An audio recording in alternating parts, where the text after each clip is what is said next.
The actual install isn't that bad. It's just kind of climbing around, pulling everything back, getting it into place, but it really takes 5 minutes per location. And now you can see how well that is completely sealed off. If you have issues with mold and moisture in your attic, one of the reasons why could be not enough airflow. You might have styrofoam ridge vents that look like this. They're not doing their job. They're not providing enough intake. What we're gonna do today is install these. These are smart baffles. They're polyethylene, they're heavy duty, and they're gonna cover the full joist, and they're gonna provide tons of airflow, tons of intake into this attic to make sure we don't have any issues with mold or moisture in the winter. So let me go over where I bought these, how to cut them, how to prep them, how to install them, how they work. So let's get started. The reason you have mold and moisture in their attic in the winter in a state like Michigan, it happens during the winter. And it's when hot air from your house that's being heated mixes with cold roof boards. That hot air hits that cold roof board, it condenses and causes moisture. That moisture turns into mold over the course of the winter. There's 3 reasons why that can happen. Number 1 is a bathroom vent. So bathroom vents come up through your attic and go out of your roof. If there's a break in that, warm air will mix with this cold air and cause moisture and mold. Number 2 is from all the air leaks in your attic. So top plates where a 2x4 is, plumbing, holes for electrical, all those little leaks cause hot air to get through into your attic, and that will cause moisture. And number 3 is the problem we're gonna be fixing today, and that's not enough airflow. So I have soffit vents and a ridge vent. You might have a gable end where airflow blows in, but a lot of newer houses have soffit vents and ridge vents. Air comes in through the soffit vent and goes up and out through the ridge vent, carrying all that air with it, bringing in lots of cold air. If you have crummy styrofoam vents like this, those fail a lot of times and they don't provide enough intake airflow into your attic. So we're gonna be installing those smart baffles. They're gonna provide tons of intake, tons of airflow, so that this attic is super cold in the winter, which is what you want. You don't want it to be hot up here. You want it to be really cold here in the winter.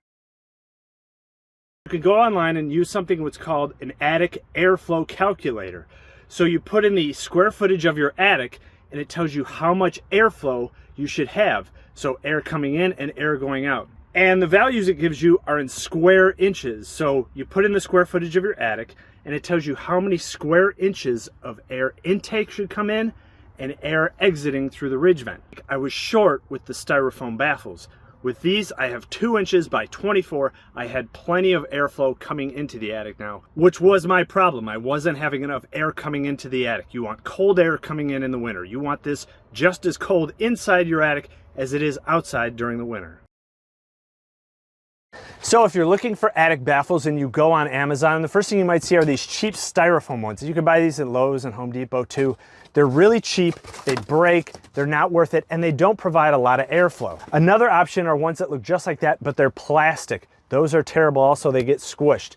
A third option might be cardboard. On Amazon, you can buy these cardboard attic baffles. But if you're gonna do this, you wanna do it once. You wanna do it right, and you wanna do it once. You don't wanna be coming up here and having issues, which is why I suggest buying the best ones you can get, which are these. I'll put a link down in the description for the ones I bought. They're called Smart Baffle. They're 24 inches by 36, and they weren't cheap. I bought 30 of them, and they were $175 plus shipping. It was $25, so it came out to $200. But one important thing is these are polyethylene, not polycarbonate. Polycarbonate are the cheap ones that are gonna break. If you buy the polycarbonate ones and you try to squish these in there, they're gonna break off. These are polyethylene and they're corrugated. They kind of look like plastic cardboard. The great thing about them is you can bend them, you can bend tabs, and you're gonna be cramming these in those vents. And if you buy the polycarbonate ones, they're gonna crack and they're gonna break, and you're gonna wish you spent the extra $20 or $30 to get the good ones. So I recommend getting these. Some other materials you're gonna need is a suit like I'm wearing now, or you can buy one of these cheap Tyvek suits that you can wear and a hood goes over your head.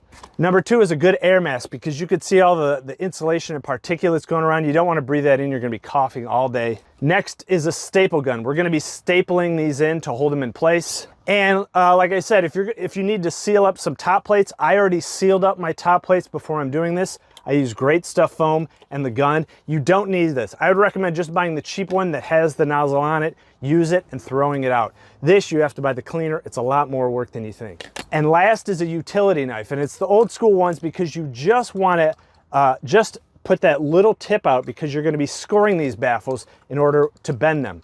So you want the old school utility knife that you can just barely click out and get a sharp edge. And the last thing is a good flashlight or headlamp. A headlamp's nice because you can have your hands free, but a good flashlight because you're going to be in the corner of your attic. You're not going to be able to see what you're doing, so you need a good flashlight. This is an Olight Arc Pro. It has different beams, different intensities. It's a really cool light to have. So I'll put a link for this down there too in the description. You can check it out.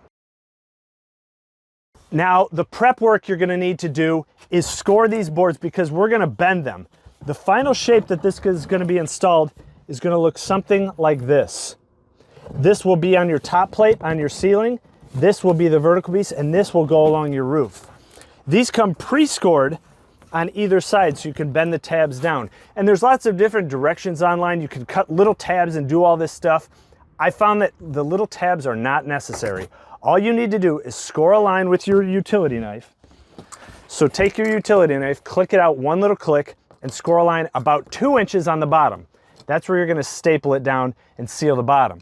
Then you can come up another 6 inches, so 8 inches total, and score another line right here.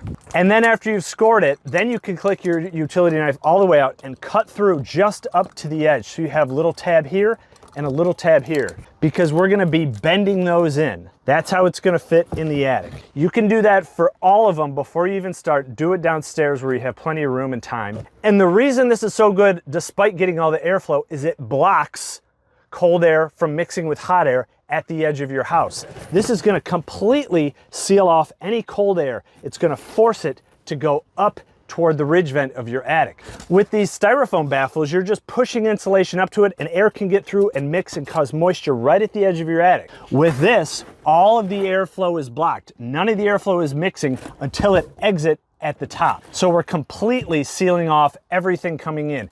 You might have seen other pictures where people take that pink rigid foam and stuff that in and foam it. This is doing the same thing, if not better, and cheaper. You don't have to use any foam, you don't have to use any spray sealant. This is gonna block all that air and make sure it goes up toward the ridge vent. So we're all ready, we got all our pieces cut, we're ready to do the install. So let's do it. Okay, so here we are at the first joist, and I'm gonna remove the old cardboard that I tried to use temporarily, get rid of that.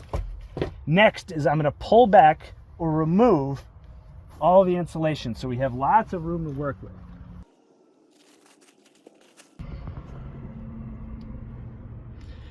And I've already gone through and used some pink foam and sealed all these top plates, and I've put plastic down so there's no airflow coming in. I also have this plastic which I'm going to use to push up against the baffle so there's no airflow. Next, we're going to take the smart baffle and bend the tabs up. And you can see why you don't want something that's going to crack, because you got to push this in, and you got to go over some nails, and then you got to get down and bend these flaps out. And all of these nails are going to get in your way, but you just kind of work it through, bend it in place, and now you can see how well that is completely sealed off. So you got to get up there and push it right up to the edge. You want that thing all the way up to the edge. You don't want any hot air getting out the back. You want all the hot air to stay inside of this attic board. Next, we're going to take our staple gun and staple it down on the sides and the bottom. Once that's done, I can push this plastic, and then we can replace all the insulation. And there we go. You can see you don't really need the tabs or anything stapled down. I am going to come through and put one more staple here and one staple here, but it doesn't really need it. And now you could see this entire span is getting airflow all the way down. Tons of cold air. I can feel cold air coming up. So step one is we're going to pull the old cardboard or styrofoam attic baffle and get rid of that.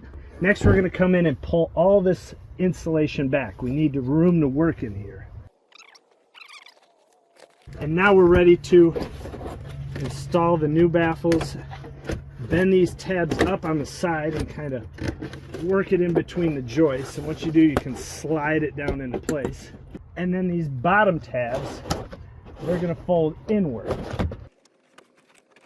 So the top tabs fold up, the bottom tabs fold in. And then just push that back into place all the way up to the edge of your top plate, all the way up to the edge of the 2x4.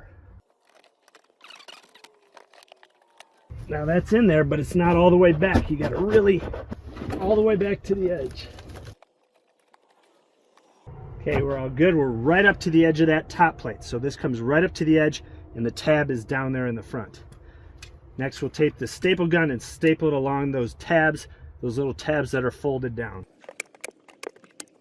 Now you can use an old trash bag, or I have this bubble wrap. I'm going to use this as a second factor of safety to make sure no air is getting through around the edges or the cracks. And then the last thing is just to push the insulation back. So start with the insulation on the bottom, then softly layer everything. And you kind of want to prevent any airflow from getting in around the edge. You want all the airflow to come out through up here.